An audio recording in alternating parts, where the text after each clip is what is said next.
no way in the world that we should have done a Formula One on the strip, first of all. Second of all, if you were going to impede upon people's normal way of life, then you need to give them something that makes it worthwhile. I would have appreciated it if the Formula One folks had been made to provide some tiny homes for people who are unhoused. If the Formula One people who are making billions, if they had been forced to help develop community grocery stores in those areas that are food deserts. Well, food desert is any place where a person is less or more than 1.4 miles from a grocery store that has fresh meats, fresh dairy, and fresh produce. So whenever people want to build in Las Vegas, one of the things that I'm going to demand is that they do something for the people of Las Vegas. Hi guys, we have Doc Walls in the house. Doc is Thank you, Catalina. yes, thank you so much. So nice to meet you. And Doc, do you mind telling us a little bit about yourself and what do you do and why are you on this podcast? Absolutely. My name is Doc Walls. It's DOCKWALLS. And I'm a candidate for mayor of Las Vegas. I was born and raised in Chicago. I graduated Horseman Elementary, Chicago Vocational High School, Tuskegee University, and IIT Chicago Kent College of Law. I was in my second year of law school when Harold Washington announced his candidacy for mayor of Chicago. And every fiber of my being stood up, and I knew I had to get involved. So I helped to organize the Lawyers Committee for Harold Washington, served as president of law students for Harold Washington, served as his assistant scheduler, and then became his direct assistant. And in that capacity, I had the pleasure of traveling with him locally, nationally, and internationally. I reorganized the Departments of Streets and Sanitation, the Department of Water, the Department of Sewer, Oh wow. the Department of Inspectional Services. And we really had an opportunity to change policy and make a difference in people's lives. I had a chance to really get into those things that make people's lives more comfortable. So I also served as National Political Director for Jesse Jackson, and when John Kerry was a candidate for President of the United States, I was his main surrogate. Nice. So I'm pretty steeped in politics, not by choice. I go where I'm called, and that's the important thing as far as I'm concerned. The most important thing is service to people, and I simply ask God every day, just use me, and that's what's important to me. I like those words. You said some key words there. You know, service to people and God use me. And I like that. And so it's not, it's not an ego-driven motivation. Like I want to just be the mayor because, okay, it's. No, if the other candidates offered those things that the people of Las Vegas need, I would not be in this race. I'd be supporting one of them. But it's without equivocation the fact that I am the most qualified candidate for mayor.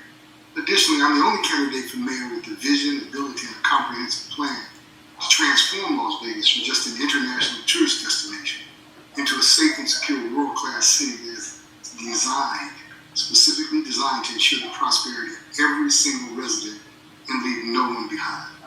We have a plan to do that, we have the commitment, and we have the ability to do just that. I am intrigued. So I have actually I did go over your website and I'm gonna put the link of your website underneath for everybody to check out afterward.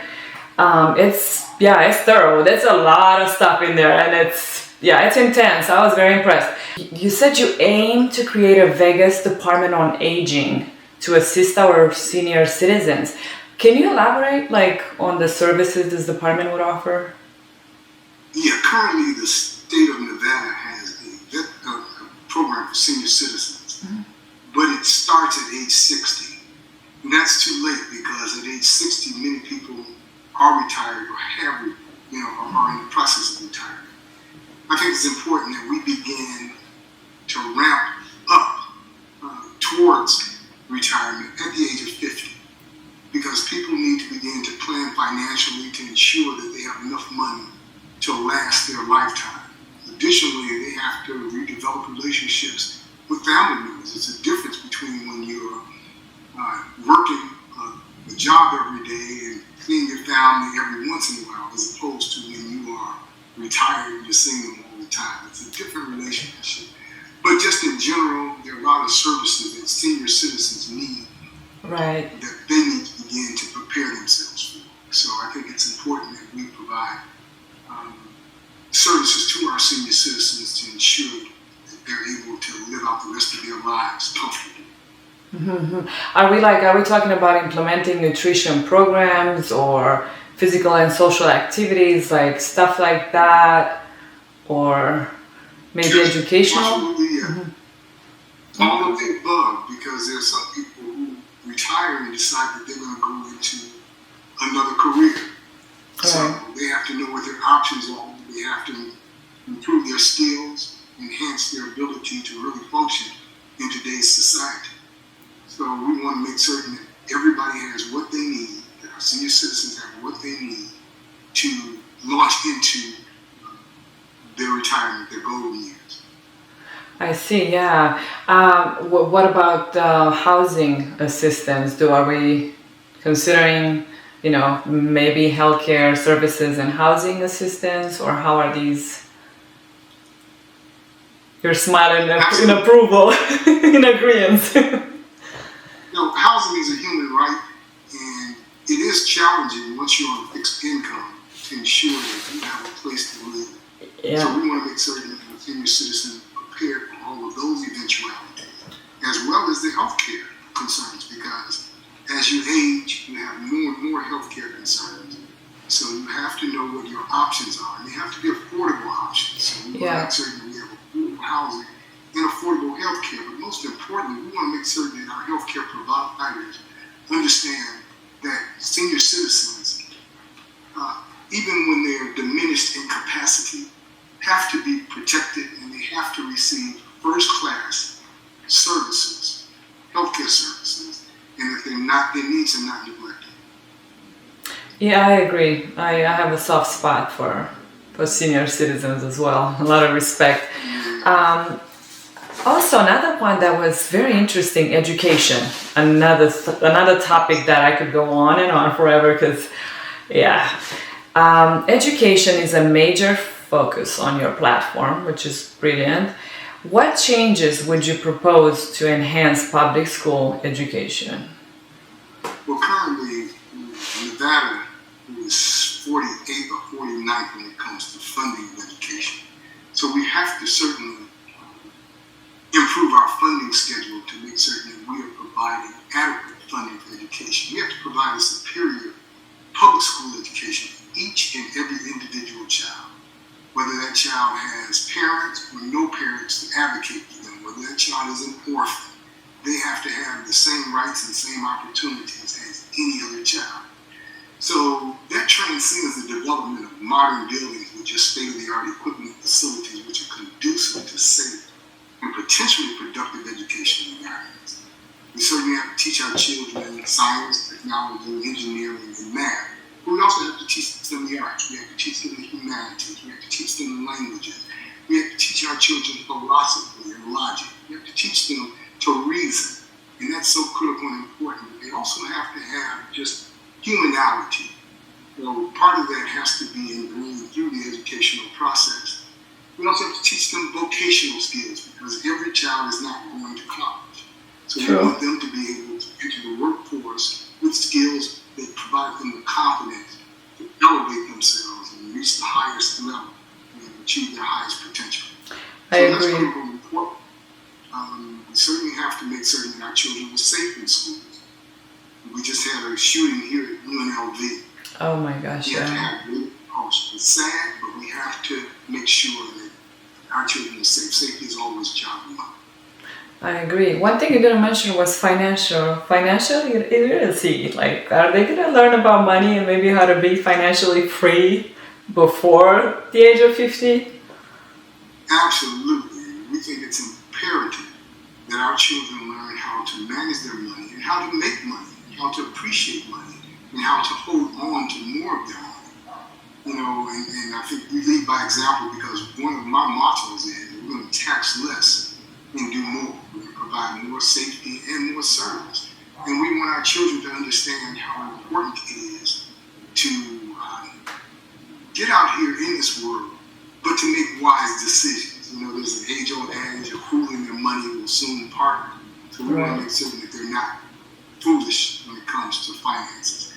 And when it comes to Las Vegas's finances, I'm the only candidate that you will hear mention the fact that we have to transition Las Vegas from a debt-to-fund services revenue and expenditure system into a pay-as-you-go revenue and expenditure system. Currently, one of the line items in our city budget is debt service. 13% of the money that we bring in from taxpayers goes to pay debt. That's interest on money that we borrow to provide the services and the products and goods that people need here in Las Vegas. We have a 6-year program planned to ensure that we get to the point where we don't have to borrow money, at least not nearly as much as we borrow now, but instead we can pay our bills as we go. That's critical. That will provide more money that we can use to provide service to people. Service includes taking care of those homeless persons and the mentally ill, taking care of our veterans, those people who have served us for so long and so little.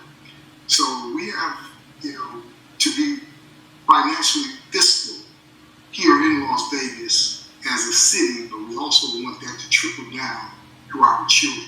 We want them to know you don't just write a check, you don't have money to back it up, and you don't worry about how you're going to replace that money. What exactly, how do you plan, what kind of partnerships? You said you are going to eradicate homelessness, poverty, and despair through private, public partnerships. What kind of partnerships are you planning?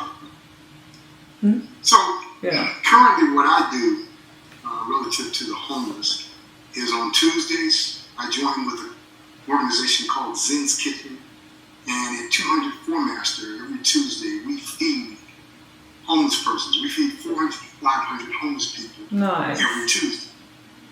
And we get the opportunity to, one, tell them that we love them, and two, tell them that God loves them, and three, make sure that any needs that they have that we can address, that they are being addressed. And not only do we feed them, we provide them clothing and blankets and those kinds of things that need to come. That's why I'm in this race, because there are nights when I would sit at home and I would cry because my wife and I live comfortably. But I know that there are people who are out here sleeping on the ground and sleeping on mats in the parking lot spaces that the city has rudely provided as a solution to our homelessness issue. The homelessness issue is solvable. But in addition to that, I also go out on Saturdays with an organization called Shine a Light. And we go down into the tunnels, and that's where most of the hardcore drug-addicted persons are. And we do everything that we possibly can to pull them out. When they're willing to come out, we're able to put them in a facility for rehabilitation for 6 months at no cost to them. Do they stay there though? Prisoner, they can leave they can leave anytime they want. So we actually provide hands-on service and other organizations that I assist with in terms of homelessness prevention. Homelessness prevention is really the key. We have to resolve the issues before they turn into homelessness. So we don't want anyone here in Las Vegas to be unhoused. Now here's why it's important to understand that there are solutions to the homelessness problem. Because it costs $46,000 a year to incarcerate a non-violent, and I stress, a non-violent inmate. $46,000 a year. And if the judge gives a person who simply stole pizza because they were hungry 30 years, no one says, Judge, how are we going to pay for that? But it only costs $23,000 a year to house, feed, and accommodate a family of 4. But if you say, we're going to take care of this family, everybody says, well, how? Where are you going to get the money from? You see the disparity, the discrepancy? So I think that we have to unthink our economics and unthink our commitment to humanity. And we have to start doing those things that are necessary. One of my goals is to reduce the number of people who are incarcerated. Nonviolent offenders who are not a danger to themselves or any other human being don't necessarily belong in jail. They belong in rehabilitation. They belong in skill development. They belong in programs that allow them to be a part of society. And they're not a danger to anyone because, as I stressed, these are nonviolent offenders that we're talking about. People who made a bad choice here or there but aren't a danger to themselves or any other human being. So we have solutions. We have lots of solutions for the homelessness issue.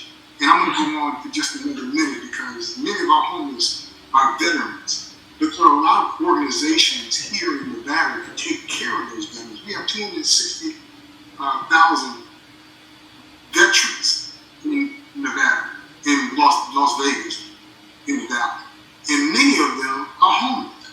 So we have organizations who, if they get the support that they need from the city of Las Vegas, can help to provide them housing and counseling and can provide them the services and support they need to become productive citizens. So we just have to utilize the technology that's available as well as organize the efforts of multiple groups and organizations so that everybody is not in a silo, but they're all working in collaboration. One thing I don't understand, basically we started in 2009, every Christmas feeding homeless. That's just, we cook and then we go on the streets and feed whoever. And Right. the only thing is, I'm noticing, or we go to different shelters and, feed them over there. A lot of them don't want to be in a shelter. They think it's pretty much like being in jail. So there are too many rules that they have to follow and they're not with it. So I'm like, wait, we're here, like the shelter's here to help you.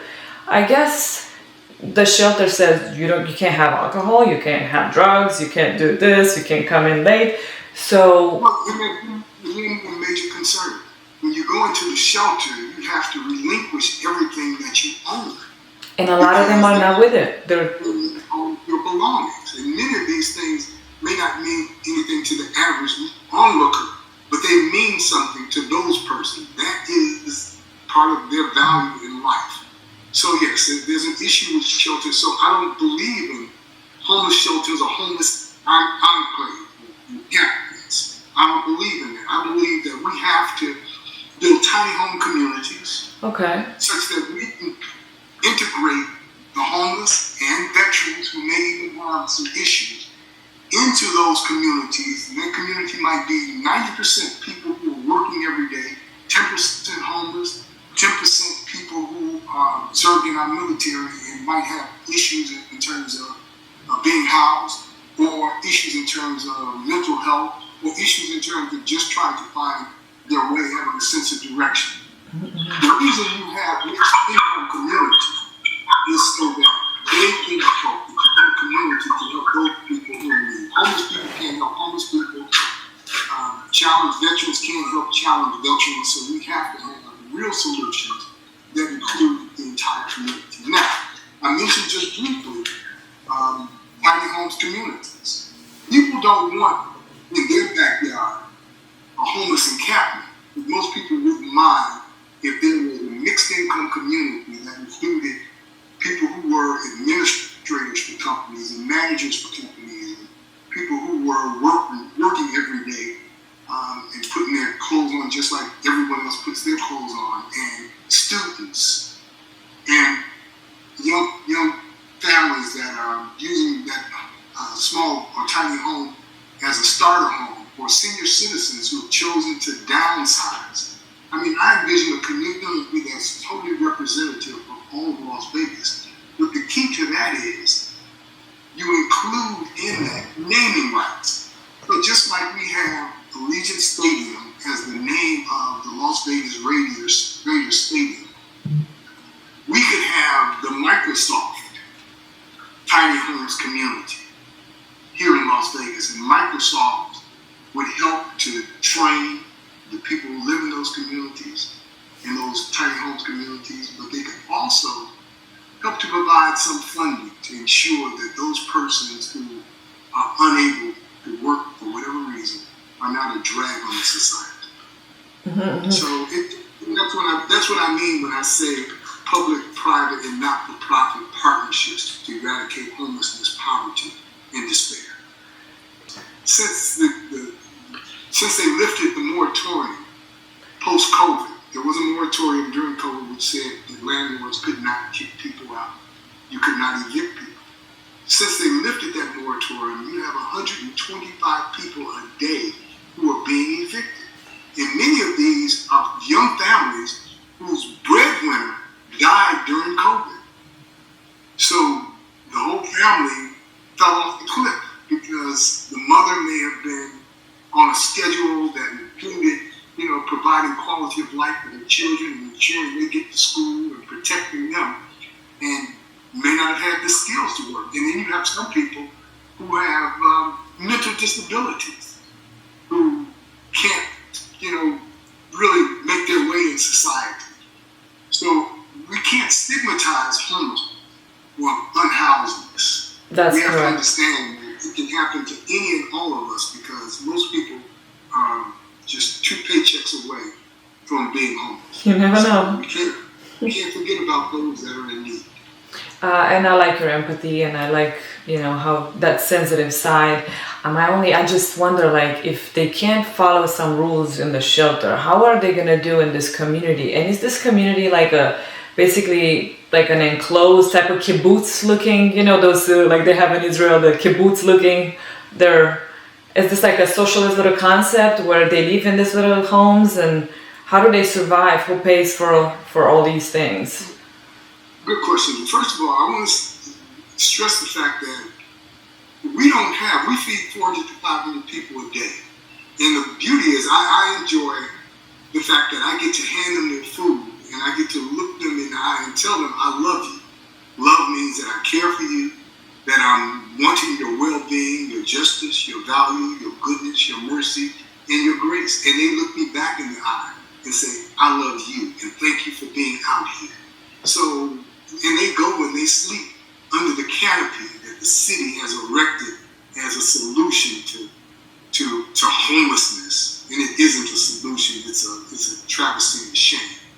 So it's not that they can't exist in shelters. Many of them don't want to lose their belongings, but if you can take those belongings into a tiny home community, then you're willing to go. Now, there's another aspect to what I talked about in terms of our homeless communities. You asked what would they look like. Here in Nevada, there's a thing called a rollback tax. So if a corporation, a manufacturing plant, for example, has land adjacent to it, that land is taxed as agricultural land. But if you decide to improve it, meaning if you put homes on it or build more manufacturing on it, then they roll back that tax break that you got, and you're no longer taxed as agricultural, as that land being agricultural. So what I would do is work with the legislature to enable those manufacturing plants to change that distinction for that property into residential housing for their employees and all of the other persons in the groups that I described, including starter homes, senior citizen homes. Now, those persons who work for that company become part of that tiny homes community. They can walk to work. The plus for us is it reduces the company's footprint on our environment because you have fewer people driving. So we're saving in terms of gas. It's ensuring that people are more likely to get to work on time as opposed to being stuck in traffic. We're reducing the amount of traffic on our freeways and highways and even our arterial street. So it works in everybody's favor. We do have a major problem developing here in Las Vegas when it comes to transportation and traffic. Our roadways are becoming more and more congested, and the thing that's leading to is road rage, because people have heard from their employers, you have one more time to be late, and they take that seriously, and they will run over anybody and everybody to ensure that they get to work on time because their job is everything. So we have to Las Vegas. We have to make sure that we're doing those things that are beneficial to everyone and not just a few people. I agree, and I'm sensing like you have some conservative views and then you have some democratic views, and you don't have to answer this because actually mayors don't need to go in any direction. I'm nonpartisan. I'm a nonpartisan, and that's the truth. Some of my views are I'm fiscally conservative, fiscally responsible, but I'm socially responsive. I'm not going to let anyone suffer under my administration. I will work day and night to make sure that everyone's needs are addressed. That's my history. That's what they say about me. They say that I made a fortune in construction, trucking, and comedy. I had comedy clubs in LA, Detroit, Cleveland, and Houston. I managed comedians, including Bernie Mac. But then the other thing they say about me, this probably brings my wife chagrin, is that I spend my money trying to make life better for other people. Nice. And that's important to me. That's important to me because a city is only as strong as its most vulnerable resident. So we want to take away people's concerns when it comes to how will I be able to feed my family. And we want people to know that we love them, we care about them, and that we're going to do everything we can possibly do to make life better for them. I like that, and I like the fact that you put the vets in there too. Respect for that, My husband's in the military, so I'm all for that. And I think you mentioned, I think on your website, I'm looking at your website, it says that you propose to establish irreproachable police services. How is that? Like, how do you plan to achieve that? No, that's important. We have to make certain that our police department, rank and file, command, and civilian employees understand that they work for the people. They're a community service organization. And they meet people at their lowest ebb. So we want them to always be cognizant of that. We want them to be respectful of every single human being. We want policies in place that ensure that police won't unnecessarily be in direct contact with people. We want people to be able to live their lives free of concern for some reckless police officer doing something untoward or going above and beyond their authority to make their life uncomfortable. I just believe that we certainly need some type of consent decree between the police department and the city towards the citizens of Las Vegas to let them know we love you and we care about you. Love is such an important word to me because if everybody learns to love their neighbors, they love themselves, we'd be more respectful and we would think twice before we hurt anybody. So, and I believe that that's just a universal concept. Love, if we operate with love in our hearts for our family and our neighbors and our friends, and we look at each other and recognize that we all have value, I think we'd be much better off. Yeah, but so we want to make certain that our police department, not just in terms of the policies, practices, procedures, equipment, training, deployment, response time, and overall performance, but also in terms of making certain that there's a connection between the police and community.